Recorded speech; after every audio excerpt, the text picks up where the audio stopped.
గోంగూర పచ్చడి నిర్మాణంలోనే పరమాద్భుతమైన రహస్యాలన్నీ ఉన్నాయి వంటకి సంబంధించి.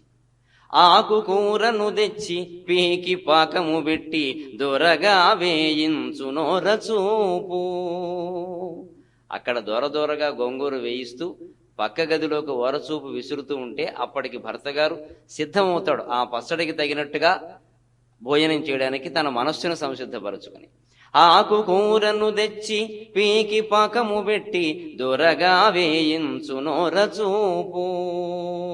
రోట రుబ్బెడి వేళ నోటి నురగజేసి లొట్ట వేయించెడి గుట్టు రూపు. గుంటూరు కారమ్ము గుమ్మరించి గరిటె పోపు పెట్టెడి వేళ టాపులేపు.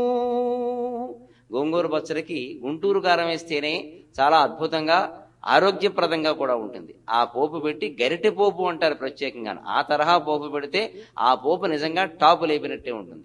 గుంటూరు కారం గుమ్మరించి గరిటె పోపు పెట్టెడి వేళ టాపు లేపు. ఉల్లిపాయను చేర్చి ఒక్కొక్క ముద్దనే మృంగుచుండెడి వేళ నింగినూపు.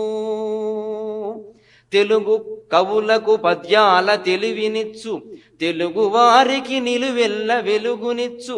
తెలుగు కవులకు పద్యాల తెలివినిచ్చు తెలుగు వారికి నిలువెల్ల వెలుగునిచ్చు. తెలుగు తల్లుల వంటింటి కలల పంట తినుడు గోంగూర పచ్చడి తినుడు మీరు.